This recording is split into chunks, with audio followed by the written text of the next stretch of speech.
کیا اب جانتے ہیں جنت کی سب سے اعلیٰ جگہ کون سی ہے؟ وہ مقام جہاں انبیاء صدیقین اور اللہ کے خاص بندے ہوں گے۔ اگر آج اپنے یہ راز جان لیا تو شاید اب کی زندگی بدل جائے۔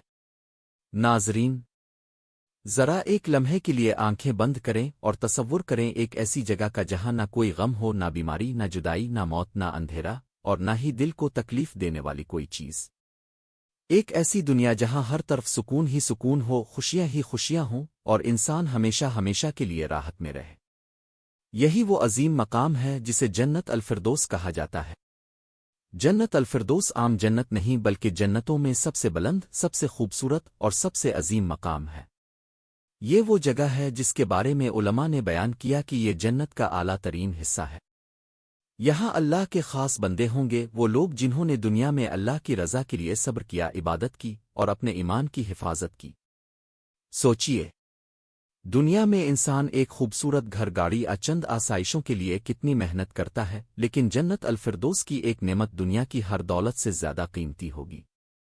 وہاں کے باغات، وہاں کی نہریں، وہاں کی خوشبو اور وہاں کی راحت ایسی ہوگی جس کا تصور بھی دنیا میں ممکن نہیں۔ لیکن سوال یہ ہے، آخر کون لوگ ہوں گے جو اس عظیم مقام تک پہنچیں گے؟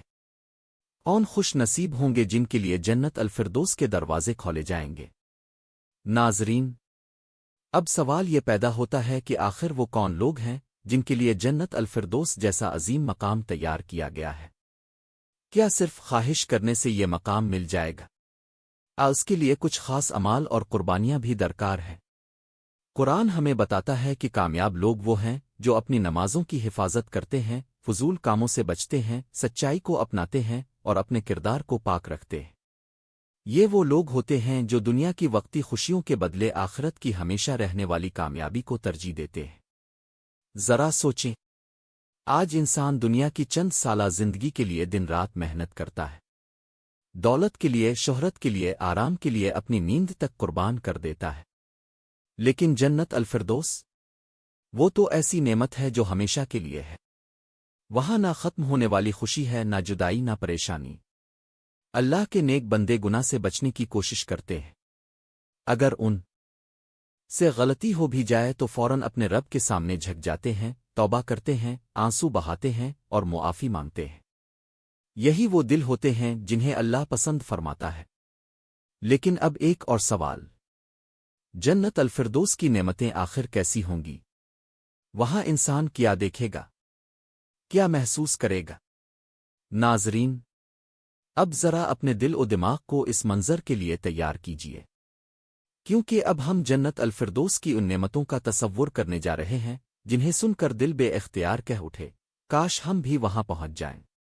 سوچئے، ایسے باغات جہاں ہر طرف سرسبز درخت ہوں، جن کے نیچے نہریں بہہ رہی ہوں۔ نہروں میں صرف پانی ہی نہیں بلکہ دودھ، شہد اور پاکیزہ مشروبات ہوں گے۔ وہاں کی خوشبو ایسی ہوگی کہ انسان نے دنیا میں کبھی محسوس نہ کی ہوگی۔ وہاں ایسے محلات ہوں گے جن کی خوبصورتی دنیا کے بڑے بڑے محلات کو بھی معمولی بنا دے گی۔ دیواریں چمکتی ہوں گی، دروازے جگمگاتے ہوں گے اور ہر طرف سکون اور راحت کا ماحول ہوگا۔ نہ گرمی ہوگی، نہ سردی، نہ تھکن، نہ نیند کی ضرورت۔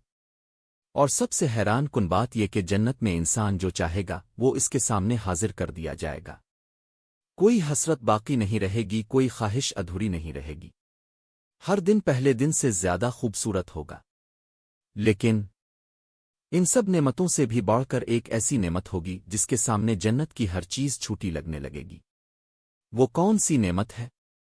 ناظرین، جنت الفردوس کے باغات، نہریں، محلات اور بے شمار نعمتیں اپنی جگہ، لیکن ایک ایسی نعمت بھی ہوگی جس کے سامنے جنت کی ہر خوشی چھوٹی محسوس ہونے لگے گی۔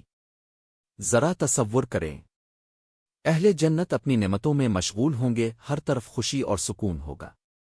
اچانک اعلان ہوگا کہ آج تمہارے رب کی طرف سے ایک خاص انعام ہے۔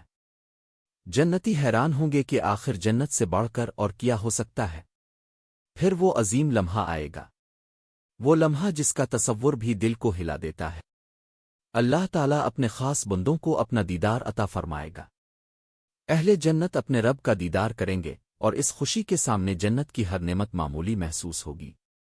سوچئے، جس رب نے ہمیں پیدا کیا، جس نے ہمیں رزق دیا، جس نے ہماری دعائیں سنیں، جس کی رحمت نے ہمیں سنبھالا۔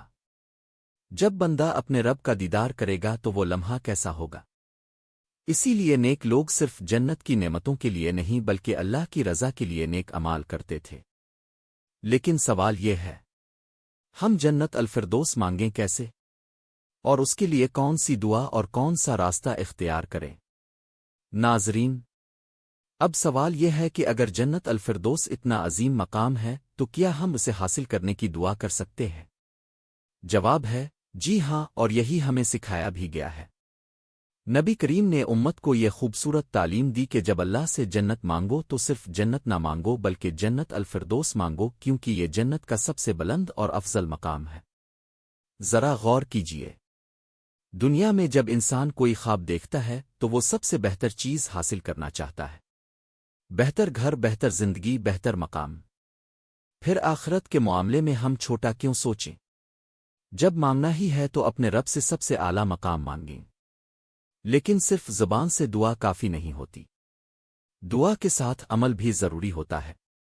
نماز کی پابندی، والدین کی خدمت، سچائی، نیکی اور گناہوں سے بچنا، یہ وہ راستے ہیں جو انسان کو اللہ کے قریب کرتے ہیں۔ اور یاد رکھیں، اللہ کے دروازے کبھی بند نہیں ہوتے، چاہے انسان نے کتنی ہی غلطیاں کیوں نہ کی ہوں، اگر وہ سچے دل سے توبہ کر لے تو اللہ کی رحمت اس کے انتظار میں ہوتی ہے۔ لیکن اب ایک آخری اور اہم سوال باقی ہے، آج ہم اپنی زندگی میں کیا تبدیلی لائیں کہ ہماری منزل واقعی جنت الفردوس بن جائے؟ ناظرین، اب ذرا اپنے دل سے ایک سوال کیجئے، ہم دن رات کس کے لیے بھاگ رہے ہیں؟ دولت کے لیے؟ شہرت کے لیے؟ آرام کے لیے؟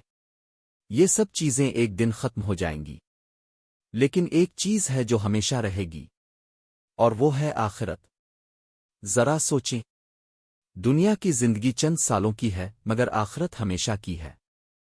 ہم چھوٹی چھوٹی باتوں کے لیے پریشان ہو جاتے ہیں، لوگوں کی ناراضی سے ڈر جاتے ہیں، لیکن کیا ہم نے کبھی یہ سوچا کہ ہمارا اصل مقصد کیا ہے؟ جنت الفردوس صرف ایک خواب نہیں، یہ ایک منزل ہے، ایسی منزل جس کے لیے قربانی دینی پڑتی ہے۔ نماز کی حفاظت کرنی ہوگی، دل کو صاف رکھنا ہوگا، دوسروں کے حقوق ادا کرنے ہوں گے، اور اپنے رب سے تعلق مضبوط کرنا ہوگا۔ شاید آج کا دن ہماری زندگی بدل دے، شاید آج کی یہ بات ہمارے دل میں ایسا اثر چھوڑ دے کہ ہم گناہوں سے دور اور نیکیوں کے قریب ہو جائیں۔ کون جانتا ہے، شاید ہمارا ایک سچا سجدہ، ایک اے اللہ ہمیں جنت الفردوس نصیب فرما، ہمارے گناہوں کو معاف فرما، ہمارے والدین کی مغفرت فرما، ہمیں نمازوں کا پابند بنا اور ہمیں اپنے نیک بندوں میں شامل فرما۔ آمین رب العالمین۔ اگر آپ بھی دل سے جنت الفردوس کے طلبگار ہیں تو ابھی ملتان اولیاء ملتان کو سبسکرائب کریں، بیل آئیکن دبائیں اور یہ پیغام دوسروں تک بھی ضرور پہنچائیں۔